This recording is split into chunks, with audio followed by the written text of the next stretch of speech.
Well, I've always liked to say that I'm the egg. Oh, I like to say that I'm the chicken. Well, then there you have it.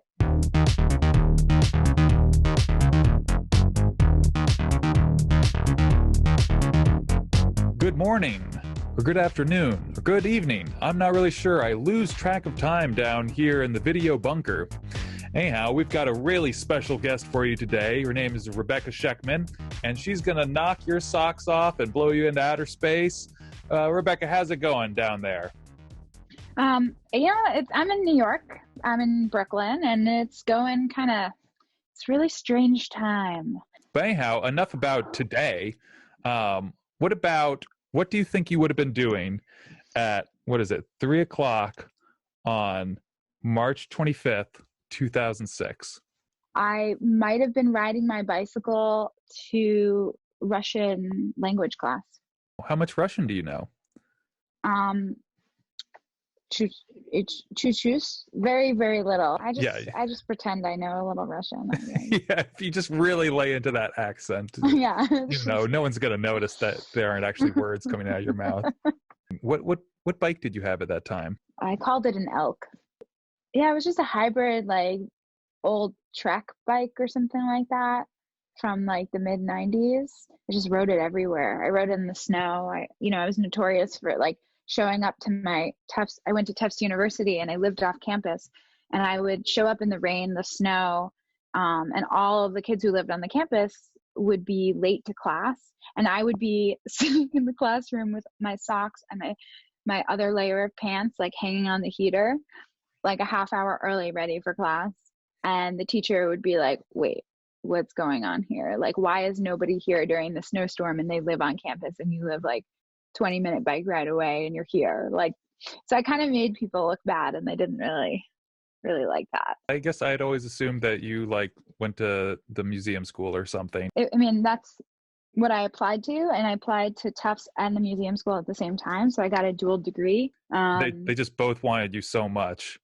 No. They said, guys, let's not fight. I can go to both of you. That's how I did it. That was the interview. They were like, Rebecca, you're so smart. We're going to create a whole program. We're going to create a whole clone army of you. What were you thinking about as you biked in the snow to Tufts? I was kind of obsessed with like drawing ways that we were connected. I remember thinking about how all these people were getting onto the internet from their homes and their everyday life, and they were finding ways, sometimes desperately, to connect to other people. I was also like playing around with mail, like mailing people art. I was really inspired by some of the artists who had done work like that. People from the phone book, I would randomly select and mail them a letter.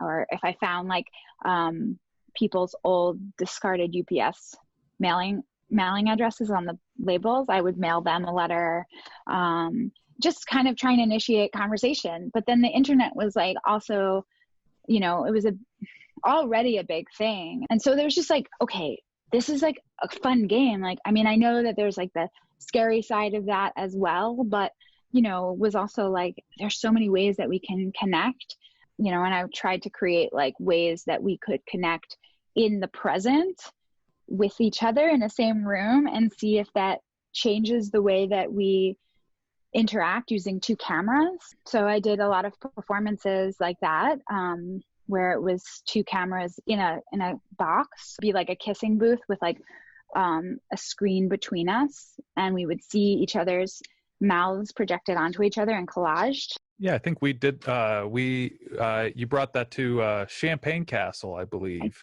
I did. Yeah. I can't. Episode one episode 1 of 2 episodes. I don't want to be on you right now. I kind of want to be under you. I think I've never kissed an eyeball before. I've never kissed a box. And then I had it shown at the MFA at the School of the Museum of Fine Arts for my thesis show, but that was a whole thing that you climbed into. I basically made bunk beds with plexiglass 1 inch thick, so you could lay on it, and your body there were 3 cameras, and your body was collaged with two other people, or with several other people's bodies. So you got like an exquisite corpse. Because with the kissing booth, it kind of merged the two images on top of each other. With this, would you get like cut off at the head, and then it would be somebody else's chest? And yeah, and then someone's that's feet. fun. And then you would climb onto the top bunk, and there was a screen above you and a projection of all, like using an algorithm and max MSP, it kind of scrambled the three. So you were just kind of in this experience with all the people who'd been through the bottom bunk, kind of collaged right over you.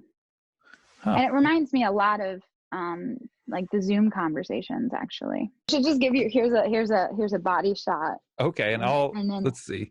I'll just zoom in on my face. Yeah. And then we'll just find somebody else's feet from. Exactly. I'll just go Google legs and feet.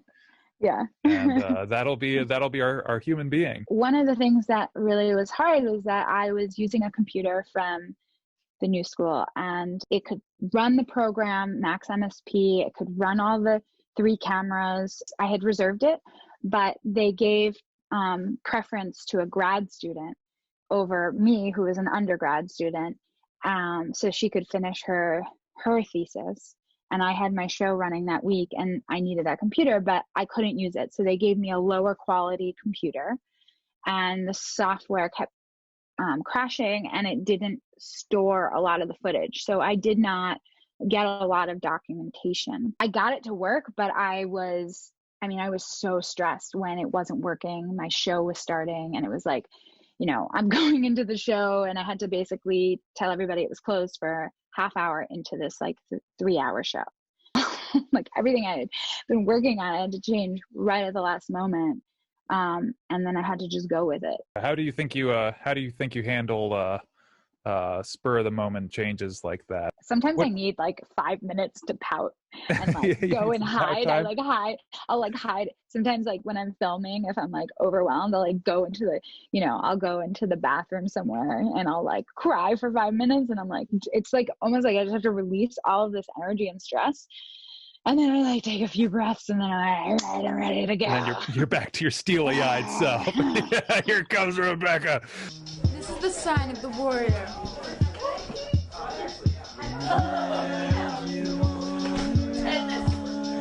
Yeah. I have like music like dun dun dun dun dun dun dun dun. Some non-copyrighted music that's totally original. Yeah. From there, I tried to pack up everything that I had and fly down to South America to work on a project for a friend of mine that completely failed. That was another really big failure. And that was more of a failure of cultural preparedness. I didn't understand. I was from Long Island, and I was just like, very, even though I was close to New York City, I was still naive, pretty ignorant, just did not understand racial constructs and colonization and its effect that it had on like countries around the world. So being in British Guyana was a wake-up call for me. And as a camera person, I was like, I really want to change the world with the camera. There's a lot of stuff that has happened in this world that I need to learn about because it wasn't taught to me in high school and middle school. It was like my unraveling of being more aware of who I am in this world and how I affect other people. I came back and was like, I have failed. That was actually what happened. Is I came back to New York and was like, I've failed. And I went back to grad school at that point to study documentary, and I chose a school that specifically focused on ethics of it. I want to be a witness, but I also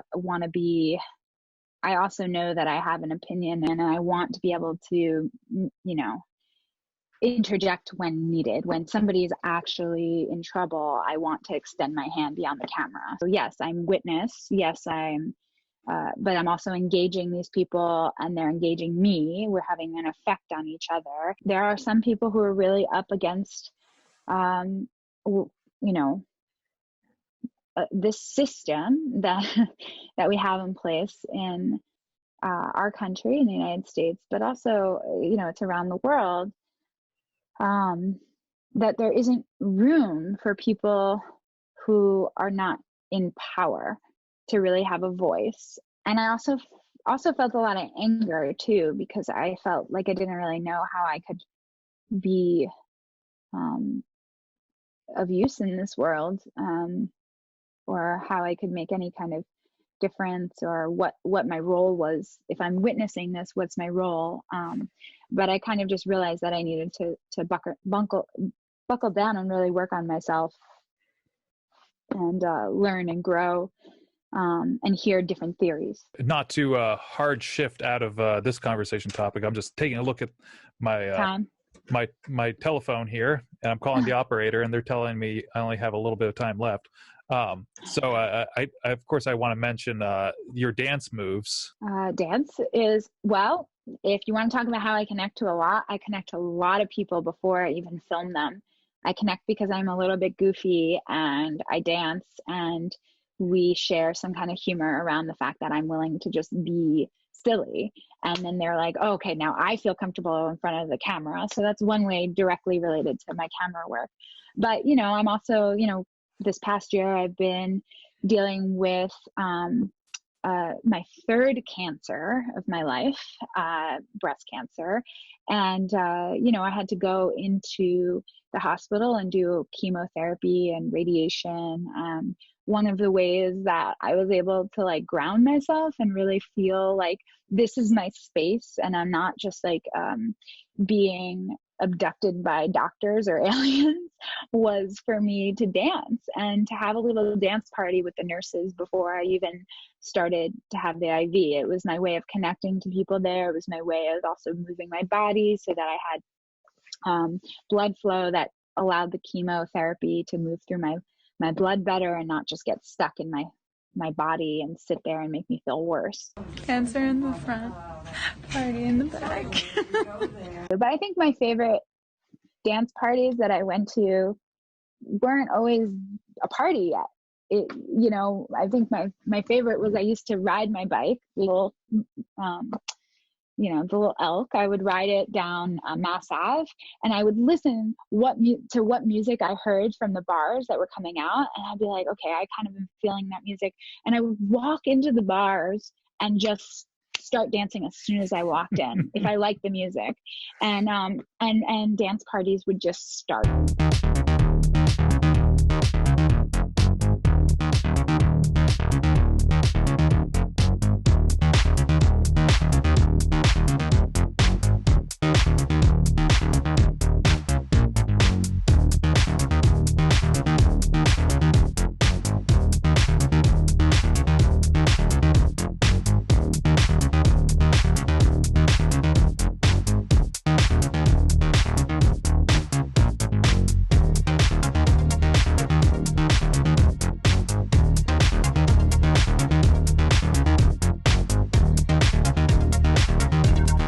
Hug yourself